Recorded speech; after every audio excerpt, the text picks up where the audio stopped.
Hoy les vengo a hablar de criminales, de asesinatos, de lavado de dinero. Los vamos a desenmascarar. Tararara, ta, ta, ta.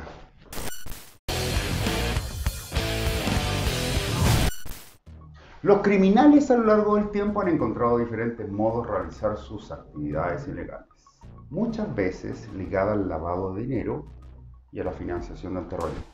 Criminales como narcotraficantes o contrabandistas utilizan distintas estrategias y técnicas para hacer pasar su dinero ganado ilícitamente como legal. Existen sistemas de control que se han encargado de dar a conocer cómo es que se realizan estas actividades y explicar de qué forma esto afecta a los sistemas financieros. Los procesos de lavado de dinero tienen muchas aristas. Podemos estar hablando de estafas pequeñas a personas particulares, simulaciones de transacciones, microrrobos. De hecho, el lavado de dinero en muchas ocasiones tiene apariencia ilegal. Para identificar en qué ocasiones nos encontramos ante una situación de estas características es importante conocer los métodos más empleados, así que vamos por ello. Por ejemplo, las loterías o los premios monetarios ficticios, pues muchas de estas organizaciones criminales están en busca, mediante páginas web, de víctimas de esta estafa. Consiste en ofrecer la compra de un billete ganador de algún sorteo con un premio millonario por un precio inferior al que se ganaría en la supuesta lotería. Quien compra el billete no siempre recibe algún dinero, y de hacerlo no será otra cosa que billetes conseguidos ilegalmente con anterioridad. 2. Realización de transferencias. Bajo esta modalidad, las personas prestan su nombre y documentación para hacer que las organizaciones criminales hagan transferencias de dinero obtenido de actividades ilegales. Se hacen pequeños montos para no generar sospechas. La persona que presta su nombre, que en estos casos no suelen ser víctimas de estafa, sino estafadores, ganan una comisión por cada transacción realizada en su cuenta. 3. Exportación de bienes inexistentes. Consiste en el registro de exportación de objetos que realmente no realizaron el viaje y en algunos casos ni siquiera existían. Mediante la supuesta compra de estos bienes se justifica el envío y recepción de dinero entre distintos países. Todo esto se basa en la falsificación, por ejemplo, de inventarios. 4. Fondos malversados. Consiste en la práctica de algunas organizaciones criminales de ejercer como inversionistas en empresas reconocidas, pero que estén pasando por un mal momento. De este modo se combina el dinero obtenido legalmente con el que no. 5. Falsas ventas de servicios al extranjero. En esta modalidad las organizaciones justifican sus ganancias con supuestos servicios prestados a personas naturales al extranjero, como pueden ser asesorías, consultorías, etc. Una vez que estos dineros traspasan sus respectivas fronteras, se vuelve demasiado difícil hacer el rastreo. Infiltración en organizaciones. Consiste en la incursión de miembros de organizaciones criminales en empresas legalmente fundadas y construidas. Estas personas, trabajando casi como espías, intervienen en las decisiones financieras de las empresas en las que trabajan, buscando responder a los intereses de las personas para las que trabajan realmente. Otra manera, inversiones ficticias en el extranjero. Esto ocurre cuando las organizaciones criminales envían dinero al extranjero con el justificativo de estar invirtiendo en compañías locales de bajo reconocimiento para financiar proyectos benéficos.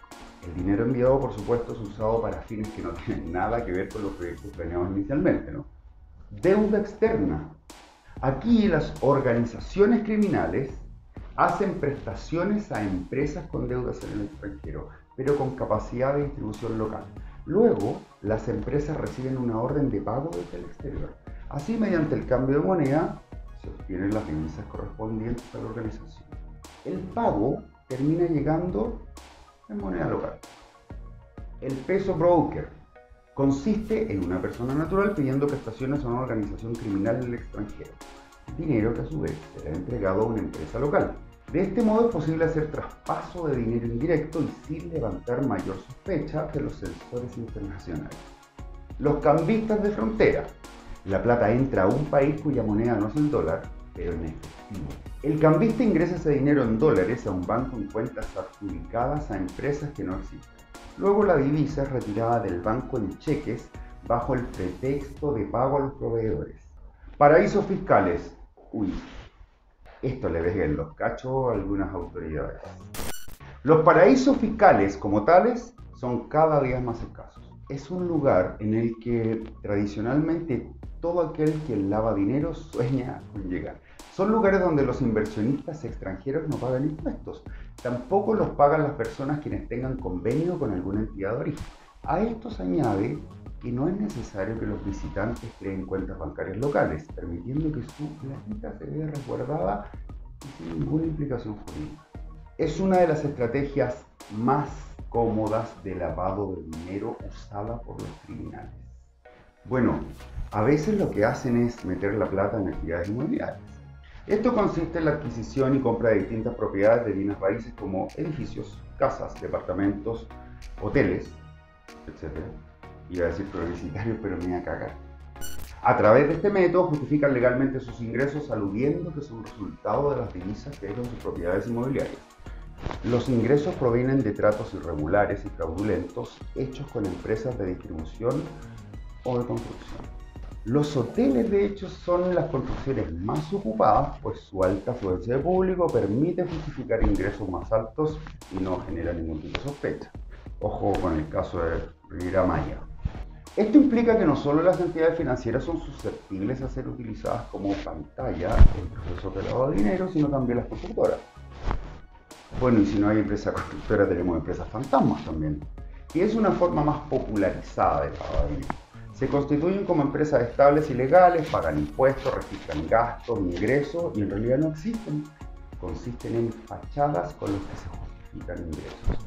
Como dato curioso, el término lavar dinero proviene de la práctica del conocido gángster Al Capone, quien justificaba sus ingresos con una lavandería. Mírenlo. Él usaba la modalidad de empresa fantasma, pues de lavandería no tenía nada.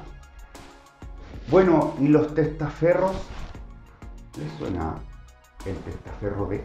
Es una táctica usada por criminales cuyos ingresos son altos, pero no exagerados. Consiste en distribuir su platita entre varias cuentas bancarias distintas, generalmente pertenecientes a amigos o a la familia. Se cuida que el dinero en cada cuenta no supere cierta cantidad, dependiendo siempre del país en cuestión en donde esta técnica se aplica. Es considerado un método de lavado de dinero para iniciados. Pero entremos en el área, hablemos de los narcos. El narcotráfico es una de las formas de delito más difíciles de combatir, puesto que son los máximos representantes de la aplicación del lavado de dinero y que en general sus cabezas no son pistoleros, no son soldados, sino son hombres y mujeres de negocio. Está claro que si los narcotraficantes usaran su dinero íntegramente en físico, serían descubiertos debido a las grandes cantidades que manejan y no podrían justificar satisfactoriamente las grandes cantidades que poseen en los bolsillos. Es por eso por lo que ellos precisan blanquear sus ganancias. Es decir, requieren más que cualquier otro individuo natural lavar su dinero para no ser descubierto. El lavado de dinero permite a las cabeceras de estos negocios sostener sus ingresos a largo plazo, invertirlo y transformarlo, tanto legal como ilegalmente, en más ingresos. Los narcotraficantes, en primer lugar, se encuentran ante el desafío de tener que ingresar plata desde el extranjero a sus propios países. Es indiscutible que los mayores compradores de sustancias ilícitas se encuentran en el norte, Norteamérica, Europa. Por ende, es indispensable para ellos hacer entrar el dinero obtenido de sus ventas por esos lares a sus suelos, o bien a bancos nacionales. Por poner el caso de México, país en el que el narcotráfico es realmente un problema cuya población arrastra hace muchísimo tiempo, se dice que la cantidad de dinero que entra por concepto de narcotráfico es incalculable, pero estaríamos hablando literalmente de cientos y cientos de millones de dólares. La mayoría entra por vía terrestre, pero los carteles también han optado por buscar métodos más novedosos y sofisticados, y así evitar los decomisos. También hay casos de dinero escondido en bienes físicos de importación o de exportación. Se puede dar el caso, por ejemplo, de que un país envíe containers llenos de objetos con droga y vuelvan llenos de dinero ilícito. Una vez que el narcotraficante obtiene su dinero ilícito, llega el momento de integrarlo en el circuito legal, pero no debe generar sospecha. En la medida que una economía se llena de negocios informales, que en general tienden a no pagar impuestos, se abre la posibilidad de la inserción de capital obtenido ilícitamente.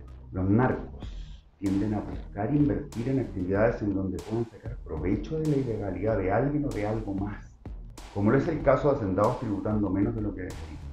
Otra oportunidad para inyectar dinero ilícito es invirtiendo en el comercio callejero. Consiste en comprar mercancías con dinero negro que luego a su vez se vendía ilegalmente. Ojo, ese dinero eventualmente termina ingresando en el campo de lo formal. Esto se debe a que no es lo mismo hacer negocios ilegales, aunque tolerados, que hacer negocios con drogas. Lo primero es popularmente más aceptado. En el caso de nuestros hermanos cafeteros en Colombia, por ejemplo, nos encontramos con negocios que funcionan con dinero efectivo y son de hecho más rentables. Hablamos de negocios como pequeños hoteles, peluquerías, tiendas de abarrotes, etc. La ley colombiana no los obliga a llevar un registro tan estricto siempre y cuando los pagos sean en su mayoría totalmente en efectivo. Y claro, esto es caldo de cultivo que facilita mezclar el dinero obtenido honradamente con el dinero negro. Una forma más compleja de lavado es el comercio internacional, incluyendo los ya expuestos paraísos fiscales y la sobrefacturación de valores comerciales. Por último, y muy importante, es necesario considerar que una gran parte del dinero mal habido no es necesario lavar, pues en sí está destinado a ser usado para financiar otras actividades ilícitas. Me refiero, por ejemplo, a la parte del dinero que se convierte en soborno para las actividades corruptas, pues ¿quién me puede explicar la fuga de Chapito Guzmán en Silencio Interna? Esa ayuda debió haberse conseguido mediante amenaza o probablemente soborno. También hay platas que se destinan a la compra de armas, evidentemente de procedencia ilegal, pero que por dicha o por desdicha no será tema de hoy. Pero a eso los desenmascaramos en unas semanas más. Nos vemos. Si me pasa algo no fue suicidio,